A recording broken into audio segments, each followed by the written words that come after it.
What's up, everybody? It's season 4.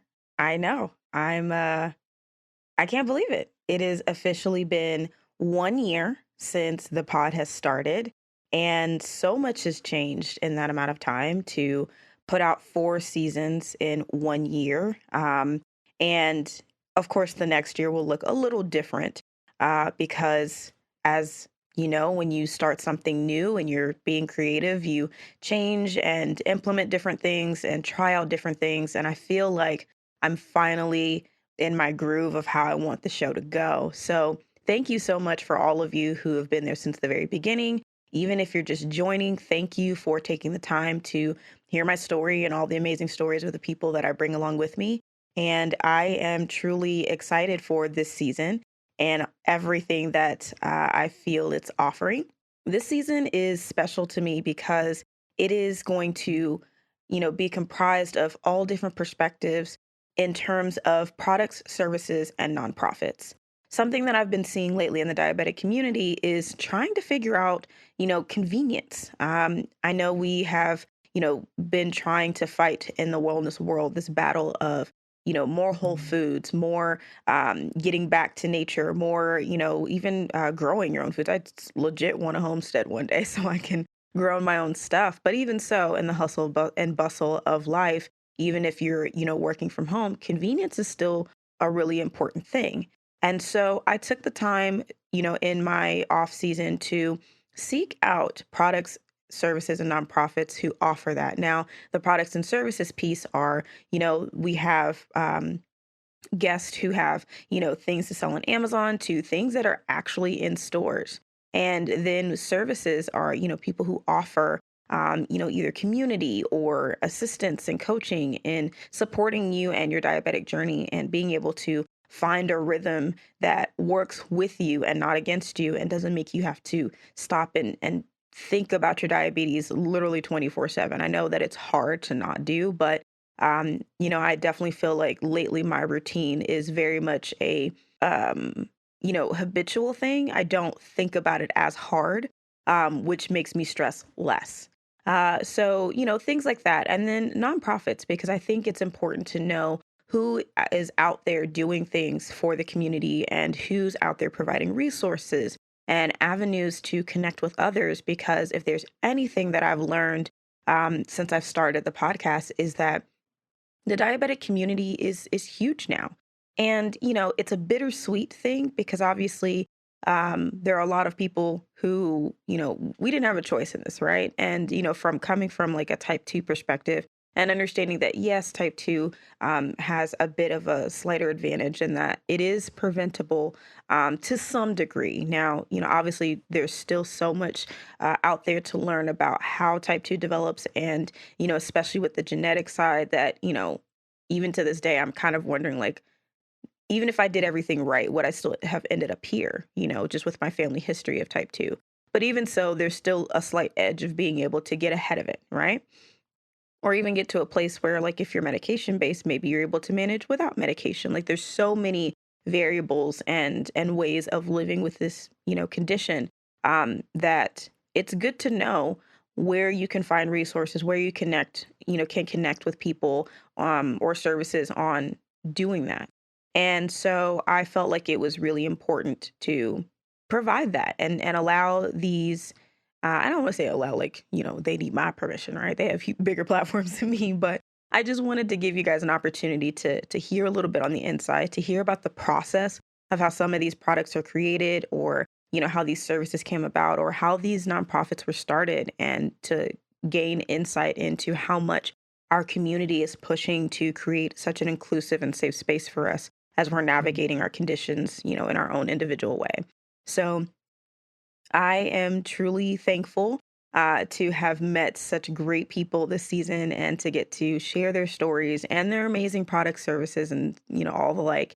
And I am pretty excited to jump into some of my solo episodes and the things that I've been discovering through my journey, and things that have shifted for me, as well as things that I felt, people were discussing in the community, and to share that back out with you guys and kind of lend my perspective on what I've learned in some of these topics.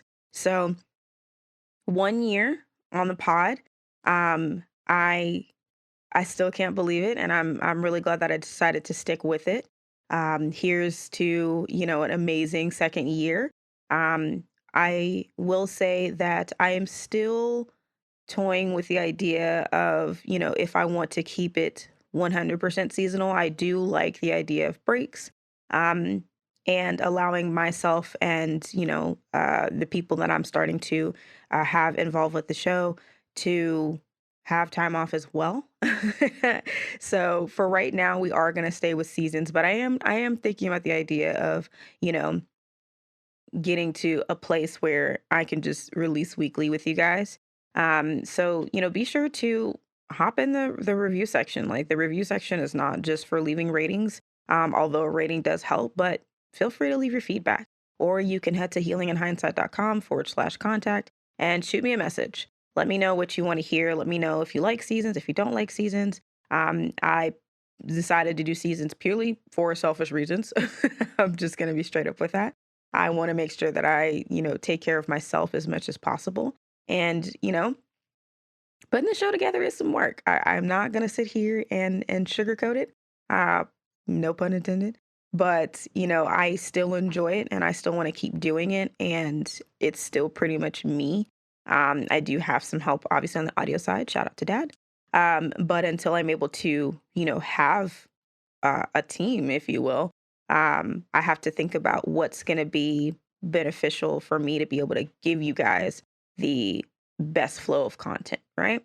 So, seasons for right now, and it's looking like it's going to be about twice a year, so 2 seasons a year if we keep on that path. Now, if things change and I'm able to get some assistance with all of this, and all I really got to do is just record and a couple of the administrative things, then there's definitely still a possibility of transitioning into every week. You can expect to hear something, and if there is a break, then it's more so like you don't even know that it's happening, basically. So, um, yeah. Yeah, I'm really excited. We'll season will end right as the holiday season kicks off.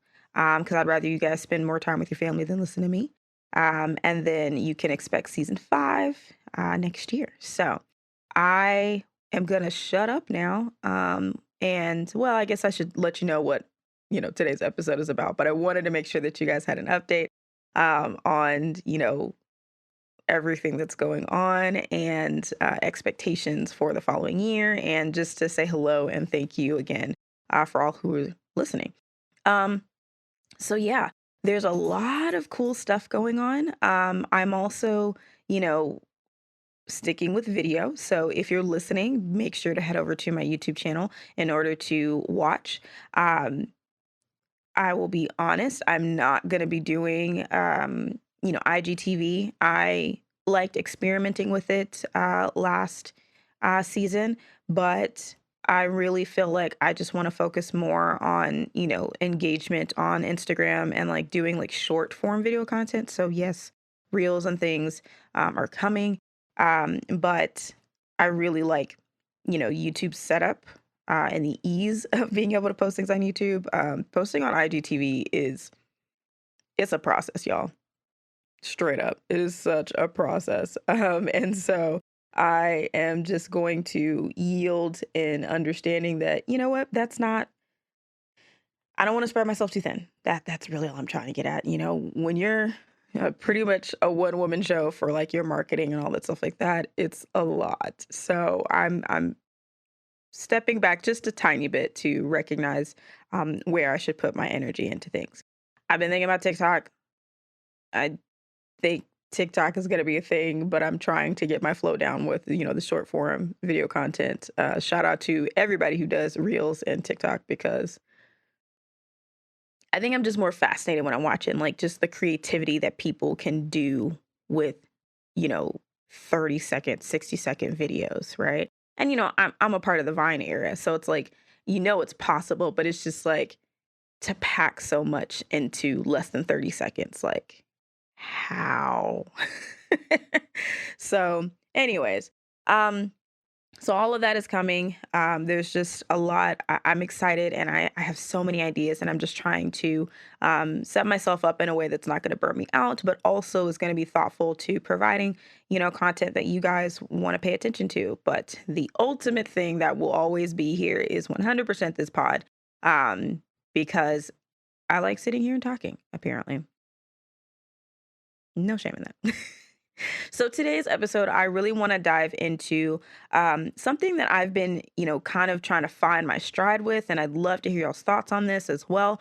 But that's managing the highs and lows of working out, quite literally, like literally. And the problem that I was facing, um, and still smoothing out, just to be honest, is my levels spiking when I'm working out. And it's definitely something that's common that you see in the community of people talking about things. First person that comes to mind, I'm not sure if you guys are following him, but you should, but Dex Gerald's, he is a type 2 fitness coach.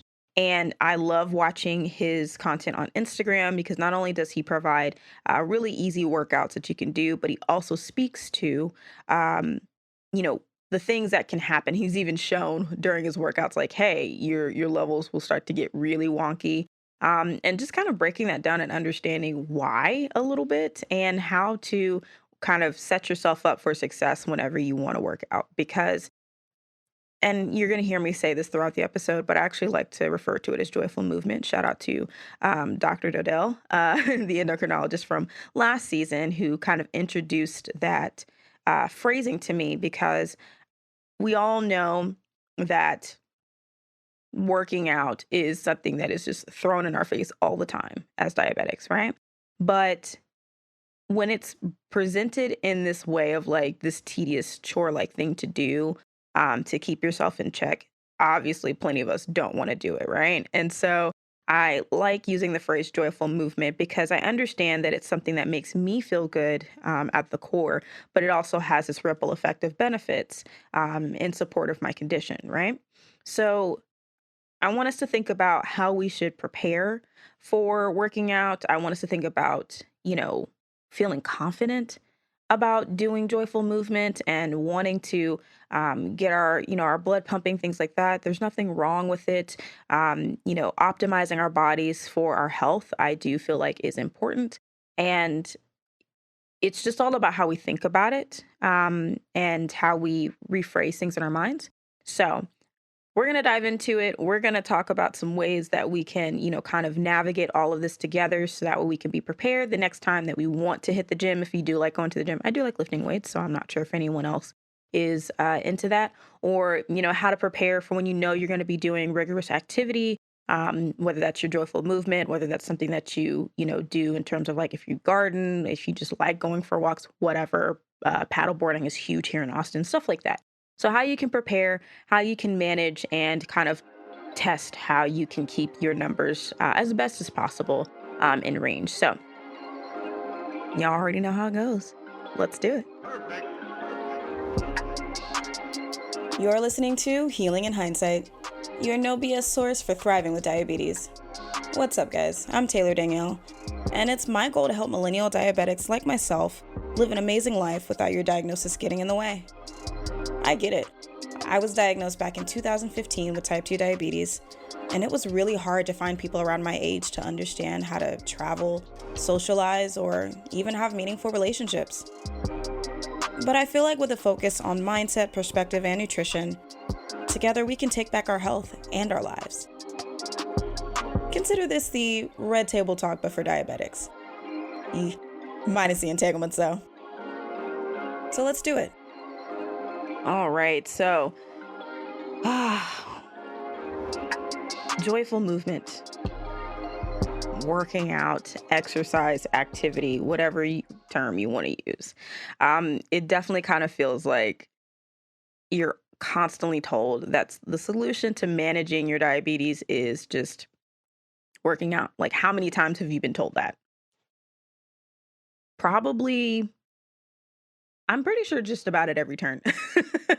Whether that's from your doctor, whether that's from groups that you join, whether that's, just casual conversation with people. I've definitely had moments where like, well, what are you doing in terms of working out? And, it's understandable because we hear it from, all different sources. And don't get me started on Google. And it's just kind of like this massive, neon sign above your head that like you just need to work out, right? But it is something to take with a grain of salt when we hear it from these different sources because there is some legitimacy to rigorous activity, to movement, to ensuring that we're getting our hearts, pumping and our blood flowing and all of these things, whether that's, heavy cardio or weightlifting or just, doing some yoga in the park or going for a brisk walk. All of that does hold weight when it comes to managing your condition. However, I think we have to reframe how we think about it. And so that's why I say the phrase joyful movement, right? Because if you believe in having fun with what you're doing, you're not going to be so much focused on like, oh my God, I need to, hit 50 million reps, or I need to, walk this many miles, or I need to do this check mark thing in order to manage my condition. I feel like the more that we look at movement in a space of like, I just want to feel good. I think of dancing a lot of times, excuse me, in that regard, because, you know, you're not thinking about it. Now, obviously, I'm not talking about like choreographed dancing, which I still find fun. Don't get me wrong. But just when you turn on some music and you just start moving just because you feel the music and you're enjoying it, like you can have that same feeling in other types of movement. And so the challenge is finding what is that? What is the, thing that lights me up when I'm moving? And the more that you lean into the things that make you feel good, the more you're going to want to do it. Now, are there phases where, you just aren't feeling it? Sure. So, for example, I got an Oculus. And if you don't know what an Oculus is, it's a virtual reality headset.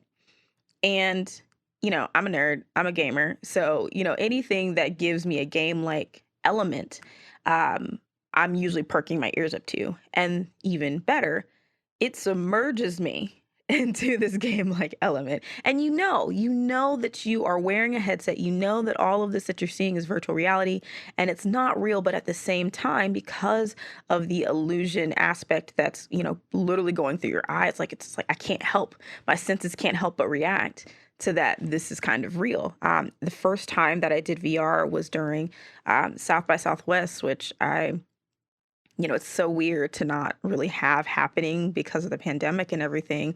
But I went to they have like different companies who put on events during South by. Sometimes they'll have what they call houses. So like Spotify House, Pandora House, those kind of things, right? So Dell had a house and they were showcasing VR, equipment and games.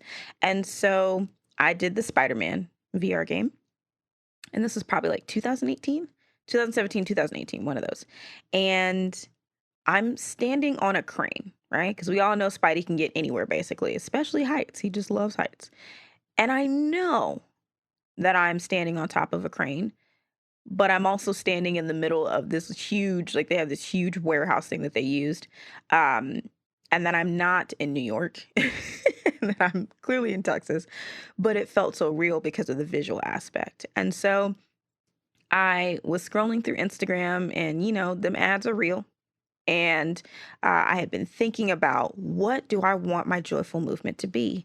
Because I wasn't fully on board with going back to the gym.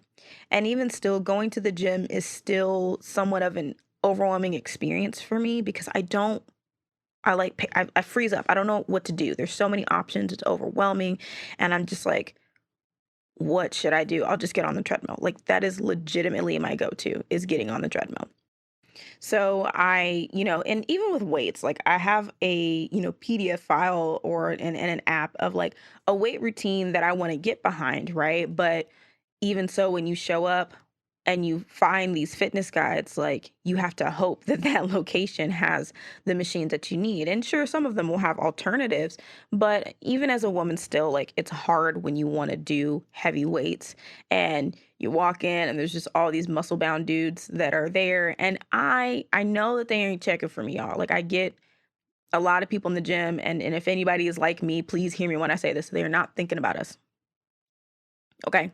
They're not thinking about us. And I know, like, especially sometimes we don't want to deal with like possibly getting hit on and things like that. But I just really have to go in with the mindset of like, literally nobody's paying attention to me. Everybody's trying to get their workout in. And God forbid, if somebody were to try to step to me, I know how to deal with that and keep it moving. Right. But for the most part, and especially with everything that went on the last year, everybody's just trying to do their thing, right? But it's still intimidating. And especially when you come up on machines and you're just like, okay, how do I set myself up for this, right? Because they don't really teach you that, they just show them doing the movement. So I'm trying to figure out what is going to work for me. So this app, Supernatural, pops up and it not only provides kind of a cardio experience, but there's a bit of like body weight with it. You're doing a lot of squats and lunges on top of using the handset to, they have basically these bats and you're hitting balloons. And before you knock it, like I suggest you try it because I definitely take that headset off and I'd be sweating, y'all, like deep drenched sweat. So, I saw it and I was like, okay, um, I don't really have to leave my house. I don't need like a bunch of space basically, like I don't really have a lot of room in my current space for machinery because I wanted to actually get a treadmill at one point. I even thought about the whole Peloton thing, and then I was seeing all these really cool like you know resistance band weight like machines, or not machines but like contraptions, whatever. But I just couldn't deal with like, okay, I need to figure out where to put it. And I would prefer to be out of sight, out of mind kind of thing. Like, and then now I got to think about making space for it and all this stuff. And I'm getting to a point in my setup where I can start to have that. But what can I do in the meantime that's going to also kind of be a little distracting for me, that I'm not going to be thinking about how much longer do I have before this is over, right? So Supernatural came up and I dug into it, and it's only like $10 a month, so it's still pretty much cheaper than the gym I was attending. It was like only 20 bucks, but even still saving $10. Now the VR headset is pricey, but I found a site, I think it was abundant.com, that lets you break it up into payments, into like four payments. So I did that, and yeah, I loved it. It gamifies it, and there's other games too. Beat Saber is a big one that a lot of people know. There's a Star Wars game where you're like fighting against Darth Vader, and yes, I get to live out my Jedi fantasies, absolutely. So I found my joyful movement. Right now, I've been, I don't even want to say hustling because I'm trying to get out of my own mentality of like deep hustle culture, right? Whole nother story. But I've been on the move. I've been trying to get things done and putting in a lot of work. So it has been sitting collecting dust a little bit because I've just been trying to get as much done in collaboration of things, and I've got other ventures that I'm working on, right? But even so, I went solid for a good couple of months, and I'm checking my numbers, and it was going high. And I couldn't understand. I think I got like to like 190 at one point. I was like, "What?" Like I'm getting the heart rate in. I'm wearing my watch, and the Oculus, you can actually set calorie and movement goals if you want, of like how much time you want to spend in it, right? You literally just look up and it's this little bar. It's cool. But I'm trying to understand why my CGM is going off about me going high. Right. And the other thing that I, was dealing with is like, I typically work out on an empty stomach because I've never had a really good reaction to eating beforehand. Now, obviously, when I was going like in the afternoons or after work, like obviously I've got food on my stomach.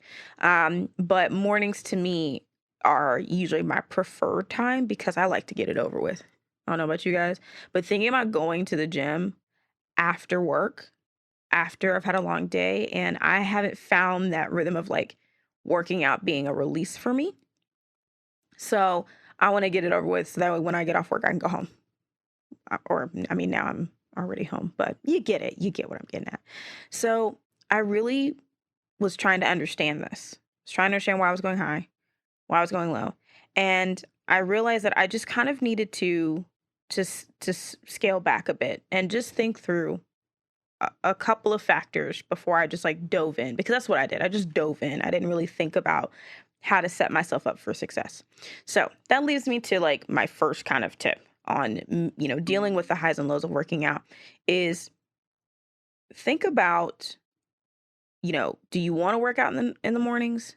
What are your morning numbers like? Right? Because we all know that some type of, movement can help to lower your numbers a little bit. I've heard people like, hey, make sure you take a brisk walk after you eat or something like that, right? Um, if you have the tendency to go high in the mornings, that's falls right into, hey, a morning workout might help with that, right? So, you know, is a morning workout for you? Are your morning numbers lining up with that? And should you eat before or after?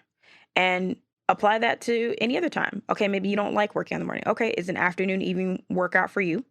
Um, Makes sense because you've been eating throughout the day. What are your numbers looking like around the time that you want to go? And do you need to have a snack or eat, before or after? Whatever. Um, it's going to require some experimenting, but I think it's important to find, you know, kind of like figuring out your movement circadian rhythm, if you will, of what's going to be best for you, what's going to align with your schedule, what's going to put you in a most productive space, if you will, when you're going to go into it. If you're really low in the mornings, right? Then, but you still want to work out in the mornings because it's the best thing for your schedule, then you might need to add in some time to factor in having some food before you go and, giving yourself 30 minutes so you're not potentially throwing it up while you're doing your thing. That happens. So, these are the things to think about. That would be like my first tip is find a time that's convenient for your schedule. Take note of your levels at that time and, really decide if you need to have something before or after. For my insulin dependent folks, that's figuring out what your, insulin intake is going to be before or after, if you do decide to eat, all of that kind of stuff. So you can all balance out, not going too low if you do need to eat beforehand, and, things like that. I can only speak to so much of it because I'm not fully familiar with it, but you know, however you manage your diabetes, find out what that's going to look like once you laid out what you're going to do in terms of what your numbers are looking like, and if you need food or not. Um, so once you figure that out, I decided to stick with mornings because it is honestly the most optimal time for me. I'm up fairly early, um, and I typically am higher. Now I'm still in range a lot of the times. So, my first, um, now that I have my CGM, it's been a lot easier. Um, so I've still noticed that I'm a little bit higher in the mornings, not like drastically high like I used to be. I did have a phase though, where I was like crazy high through the night, but that's from like late night eating and like, which I'm gonna do a whole another episode on is like how I got over the hump of managing my levels when I'm working late or doing things late, things like that. So another episode for another day. Um, but I figured, okay, and I do, deal with feet to the floor where when you get up, your sugar just rises for no reason. I've had nothing in my stomach. So working out in the mornings just makes sense for me. It's the most optimal for time. I'm typically a little bit higher in the mornings, and so the activity can help me bring it down a bit. And I never feel the need to eat um in the morning. Like it's never been a necessity for me. Um so, you know, after deciding to test this out, right? And like I said earlier, I get the VR and I'm doing my thing. And, my endocrinologist at the time, if you heard last season about my interaction with that, he was like, you need to do some more cardio. How many times have we heard that, right? So I'm like, okay, doc, I'm gonna give it a shot. I'm gonna, stop doing this thing where I like roll my eyes and move on and do whatever I want to do. Cause I did that for a while. And it's like, you know what? Let me just give it a shot. Let me say that I did it. So that way, when asked, I can be like, I tried it, didn't work, right? And so, sure enough, I'm doing it. I feel good. right? I'm not going to deny that I felt good. The one thing that I like about Supernatural is they use, music that we're familiar with. So there's a whole female rappers workout where it's like Nicki, Megan the Stallion, like who else? Oh my God, my mind just went blank. Cardi B, like all the like upbeat, kind of female rapper stuff, and I love it, right? Women empowerment, and it's Black women. Come on, let's do it. So I loved it. I loved it because I was more vibing to the music and I'm, hitting these balloons and it's like a game. So like I'm, trying to hit everyone that I can and, all this kind of stuff like that. So I'm enjoying it. And I'm like, yeah, I feel good. I'm all sweaty. Woo. And I scan myself and I'm like 190. And I'm like, what in the shit is going on? I'm doing the thing. I'm doing the thing. I don't understand. And so I thought, okay, maybe it's a one-off, right? It eventually did come down before I went into breakfast because I actually felt nervous about eating and I was already high, right? Which is a whole nother avenue that we'll have to explore at a later point. But I I felt a little defeated. I was like, I was like, okay, it's a one-off. I'm gonna come down. It's fine. Let me get my shower. Let me, get ready for the day. And then I'll, drink some coffee and flow into my morning breakfast, whatever. Um, which I know I'll eat, whenever I put my breakfast together, I make sure I try to have um, the, um, group of making sure I have a protein, making sure I have a little bit of fat, some good fiber, and, if I have something carby, cool. But I'm not, going crazy with it, right? So, I'm doing that and it evens itself out, comes down, all that stuff like that, and I stay pretty even throughout the day. So I'm like, okay, tomorrow. Tomorrow will be different. Um, it did set me up to like really be thoughtful about my meals throughout the day. So that way when I went into sleep and took my meds and everything, I could come out on top in the mornings, right? And it happened again. It happened all that week where I was high. I even sent a picture, I think I posted a picture of it. And, one of my guests from last season, Diabetes Bay, she was like, it's sometimes it just happens. So I was like, why is that? There has to be something to, make it make sense. Right. So I did some research and I'm going to refer to my notes over here. And from what I've learned, you know, it's about how hard you're going. Right. So sometimes when you are doing a really intense workout, your muscles have a hard time using insulin. Didn't know that. And it's temporary. Right.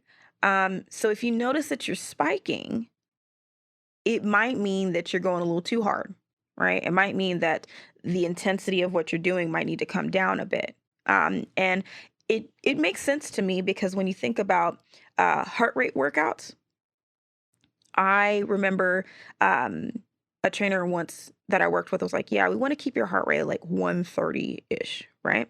That's going to be your burning zone. That's going to be the zone where like you're going to start to um, really get that fat burning going. If you go too high from that, you're gonna feel like your heart's popping out of your chest. You don't really need to go more hard than that. And as you build more stamina, then your body will adjust, and that will allow you to kind of do more and more stuff. Um, and that range was like walking on the treadmill at like a 3 to 3.5, which is like a brisk walk. It's not even a run, right?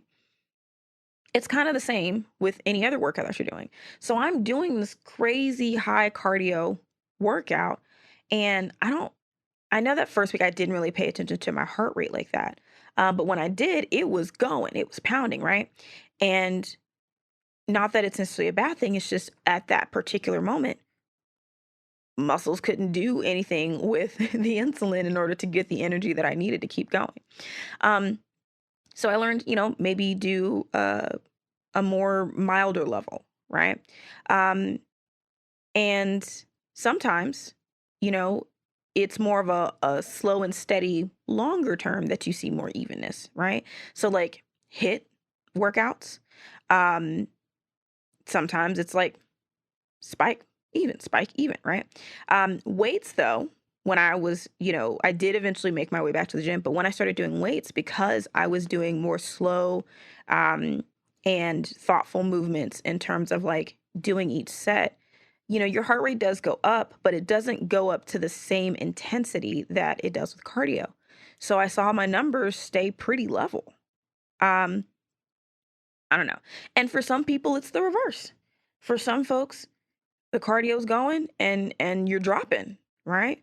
But if you do something, more intense like weights, it might stay even or even start to spike a little bit. Everybody's different, so you have to kind of just keep track to know how you react to certain types of exercise. And the other thing that I just realized to do is if I need to take a rest to like let myself kind of even out. So I'm not spiking myself too high because at the end of the day, when you do go super high or super low consistently, like it doesn't feel great, right? Like it never feels great. Um, so just take notice of how you react to different forms of working out. And of course, always, always, always keep snacks on you. Always, always, always keep snacks on you. So I'm curious, like, let me know, do you guys experience that? Like, do you go high or low when you're doing your joyful movement and what type of exercise that you're doing? Like, definitely leave me a comment or, leave a review if you're listening of what you experience when you work out, because I think it's really fascinating and, it just lends it to the understanding that we're all so different and our diabetes management is also different. So for me, doing a bunch of heavy cardio spikes the hell out of me. Not to say that it doesn't have use and I still have to watch myself even when I'm just using my Oculus for fun, right? But I also recognize that, hey, even though my doctor said I need to do a crap ton of cardio, resistance training is more my speed. And I'm more even when I'm doing resistance training than I am when I'm doing cardio.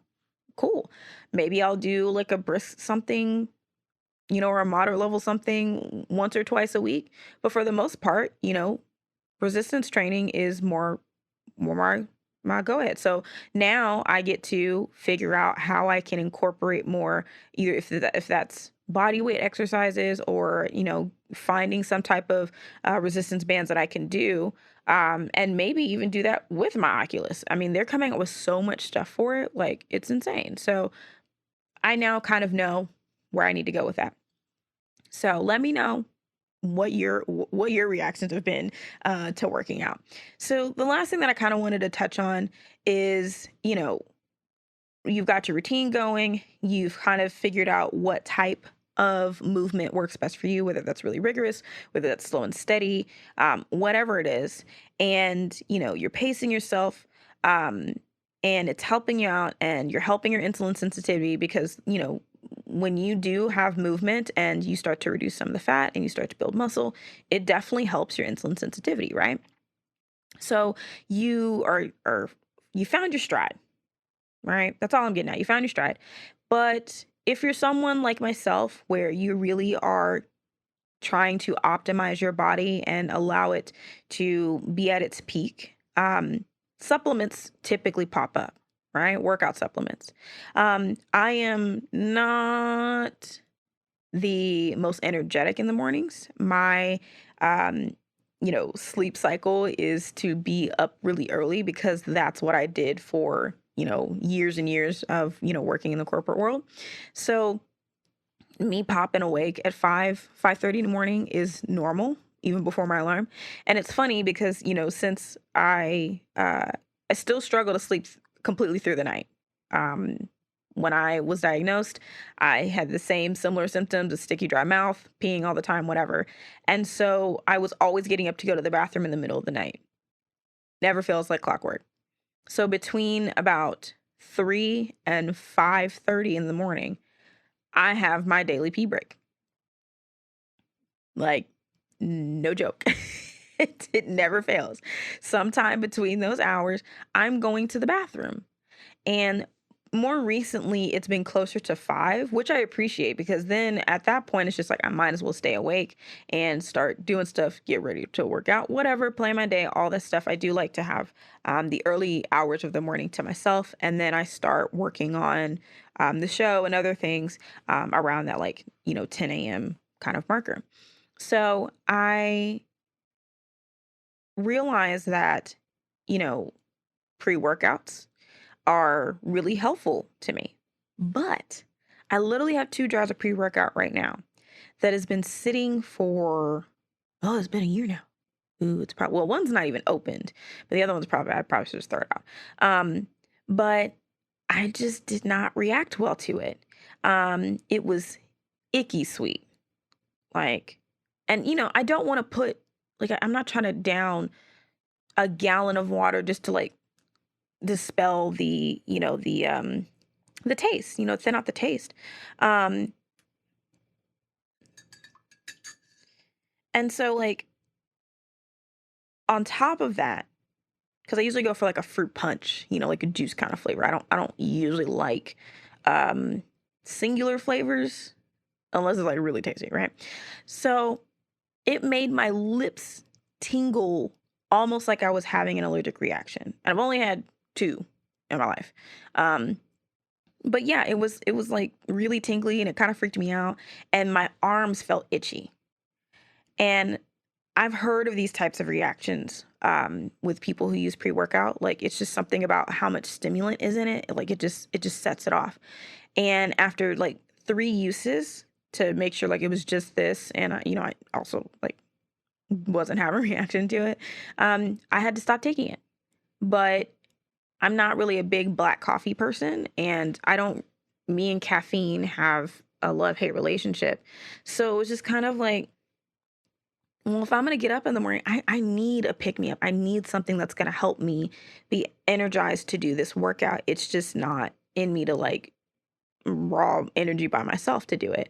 It's also not a deep habit for me to just get up and do it.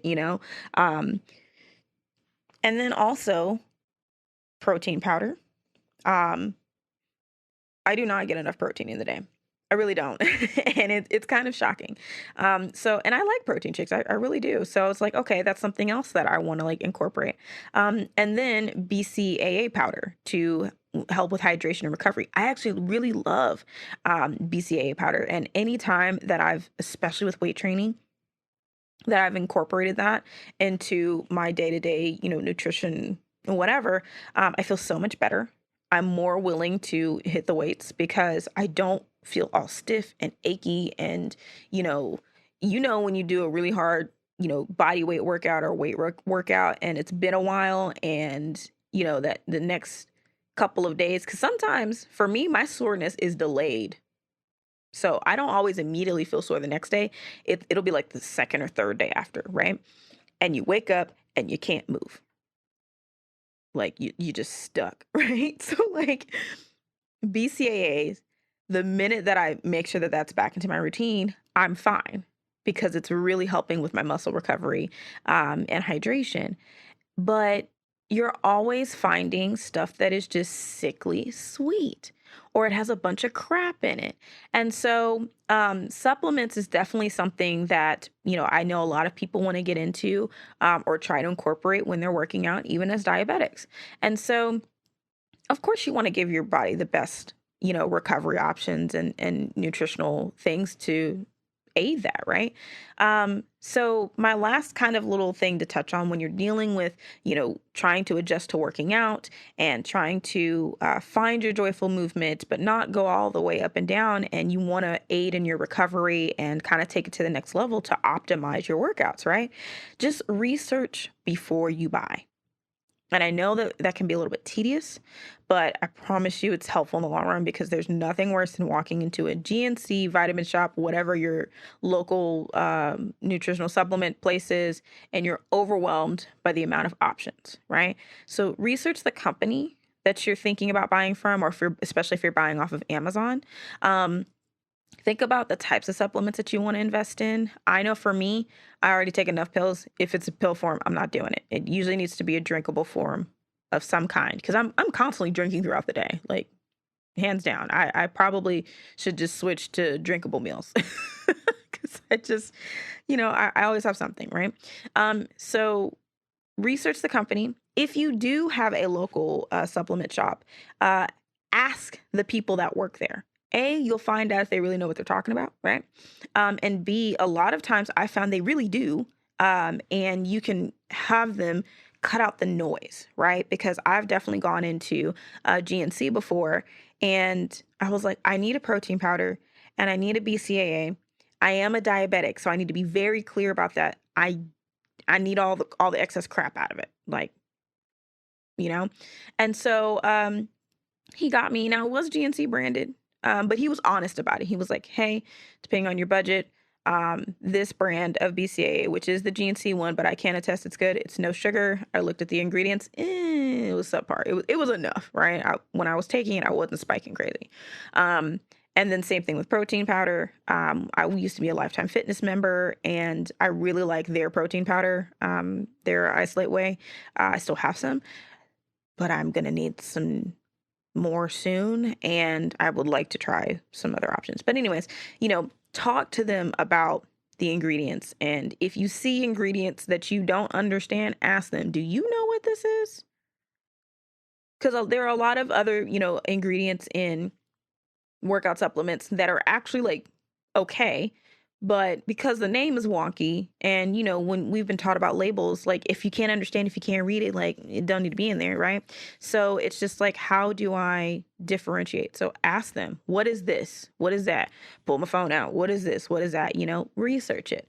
So that way, when you do decide to invest, you know that what you're putting into yourself is going to be helpful and not harmful, and isn't going to send you on a crazy spike. So I know it was a lot. And I normally don't like to do hour-long episodes when it's solo, but because it's the first episode of the season, I just really felt, strongly on my heart to like deep dive into this, because this is one of the biggest things that I've seen people run into walls with. And I've personally been dealing with this myself of like, I know I should move a little bit more. I know that I should find something that makes me feel good when I'm moving, but it can be disheartening when do your blood check, or you scan your CGM and your numbers are like, and everybody's telling you, oh, you need to move, you need to move, you need to move. So I get it. And so hopefully this helps. So, start with a time that's convenient to your schedule, right? Check your levels, or take note of your levels during that time of day, because that's going to be a good starting point to learn, or, figure out, do I need to eat or not? Um, for sure, always keep snacks on you no matter what. So that way, if you tend to go low, I know plenty of people who they'll like keep crackers on them, and they'll like do a couple sets, and they'll rest for a few minutes. They'll eat a couple crackers, down some water, walk around, whatever, and then they'll go back into it, right? Or juice, right? And then ease into your workouts. Okay, don't immediately go beast mode when you start back, because, like you said, or like I said earlier, it seems that your muscles tend to have trouble using insulin whenever you are going super hard, because your muscles are just so activated, they can't take the time to utilize it. Now, for sure, check into this yourself. Always do your research. I'm not a doctor. I'm not a professional in kinesiology and in the terms of the body, but this is just based off of things that I've, learned and talked to other people about and done research on myself. Um, because it is different for everybody. Like I said, I tend to go high. I know some people tend to go low. So check it out for yourself. But regardless, I do think it's important to ease into your workout. That helps to prevent injury. That helps to make it easier on recovery, and just to get back into it, because I've definitely done it where I've gone hard like the first week or two, and I'm so burnt out, and I'm so sore, and I'm so out of it because I didn't pace myself, that I'm like, yeah, I'm just going to skip today. Let's just not, So ease into it, right? And experiment with what types of movement react to your numbers, right?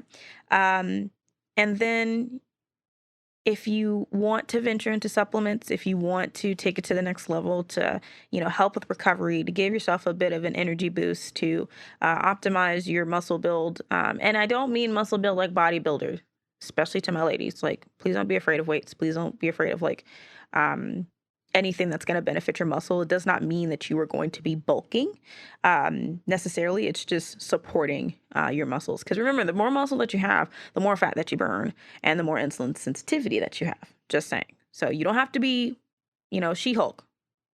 You don't have to. Like, you would have to put in, honestly, a lot of effort to be super bulky like that, right? So another day to really deep dive into that. But if you're going to go into supplements, do your research, ask to ensure, the ingredients and things are not going to affect your levels.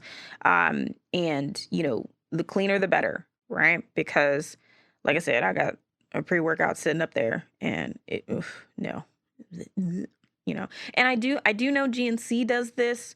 Vitamin Shop and other supplement shops, I don't know, but GNC usually will allow you, depending on what products they have, they're promoting or whatever. Sometimes they'll let you taste test them.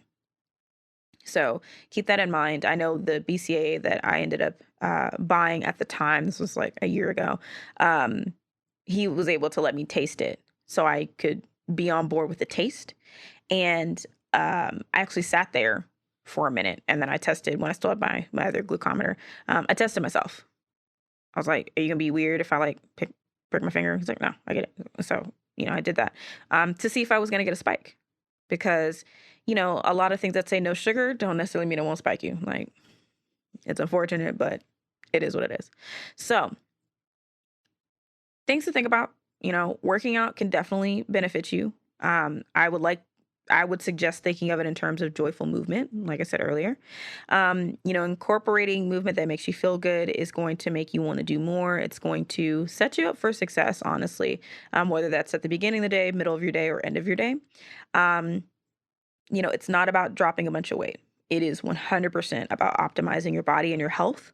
So keep that in mind when you are venturing, back into working out, or if you're just starting, whatever. Don't think of it as, I'm doing this because I need to drop a bunch of weight because everybody around me says that I need to drop a bunch of weight. No, think about your health. This helps my health, and I'm going to do movement that I feel good about. Because when I feel good about it, I'm going to want to do more about it, which just ripples effect into, all other areas of your journey. So let me know what your joyful movement is. I am always open to the different types of movement that people are doing. I really want to find a way to get back into yoga again. I've been having some back issues, so thankfully I'm getting into a chiropractor's office just to make sure I'm good there. So that way I can get back into, either yoga or Pilates. I actually used to do Pilates a lot, and it made me feel so good and lean and just stretched out and all those things. So find something that you like, and let me know what it is that you enjoy doing. Let me know in the comments, if you are watching on YouTube, or let me know in a review if you're listening. I want to know the different types of movements that y'all are doing that you really enjoy, and hey, maybe I will try it out for myself and let you know. So I hope you guys enjoyed this episode. I know it's, again, a longer one. Normally, I keep it pretty short and sweet. But since it's the first episode, I wanted to catch up with you guys. Thank you guys. And just share what I've been dealing with when it comes to trying to get moving. Which brings me to what you can expect for our first guest of the season. So I mentioned working out and supplements for a reason, because our upcoming guest is going to talk with us about not only a quality supplement line of things to help you through your workout that does not spike you, that is built with diabetics in mind. And I'm really, really excited for you guys to hear how you can get your hands on these products and use them, and the story of its creators. So make sure you stay tuned this week. Of course, you can follow the show on all of the social platforms. I'll say all, and there's like so many now. So on these specific social platforms, you can follow me on Facebook, Instagram, or on YouTube if you would like to watch the show. And, of course, you can always listen on, okay, for sure, all of the podcast uh, things, because there's so many, but thank God for a hosting platform that pushes it out to all the things. But the mains, Apple Podcasts, Spotify, Google, Amazon, and all the other friends in the podcasting platform world. It's all out there. Of course, my biggest ask, if you really want to support the show for free, follow the show on Instagram. And if you have 2 minutes of your time, Apple Podcast review, or podchaser.com. If you do not have an Apple account, you can head over to podchaser.com. You can search for Healing in Hindsight, and you can leave a review there as well. I check it regularly, and I want to hear your thoughts on how the show is going, things that you'd like to hear, people that you'd like to hear from. And so it also helps for people to find me, to know that, this community is here, to know that there's myself and others out here who are trying to, showcase that being a diabetic is not the end of the world and that you can thrive and enjoy life just as much as anybody else. So be honest. I promise you won't hurt my feelings if, you're not feeling something, you're not vibing with something, or you just want to hear something. This, this is a two-way street. So I'm going to sit here and talk my shit and say what I got to say until somebody says we want to hear something different. So let me know. Apple Podcasts, leave a rating. And if you're willing to leave, a note in the review, that would be great. Same thing with podchaser.com. And if you do leave a review, I would love to thank you personally. So please drop your Instagram handle so that way I can reach out to you and say thank you for leaving your thoughts, and maybe even have a dialogue about how I can make the show better for you guys. So of course, guys, you know me, I am Taylor Danielle, and you can also follow my personal Instagram at just taylordanielle.com. That's Danielle with one L, Daniele. Until then, guys, thank you so much for being here. And again, so excited for season 4. We are 1 year into the pod, and I'm excited for many more years to come. It's an amazing journey, and to share, my personal story and the stories of others and thriving with diabetes is such a blessing. And I'm so grateful to be able to do this with all of you. You already know, every Tuesday and Thursday this season is when you can expect a new episode with myself and a friend. So until then, I'll catch you guys next time. Peace.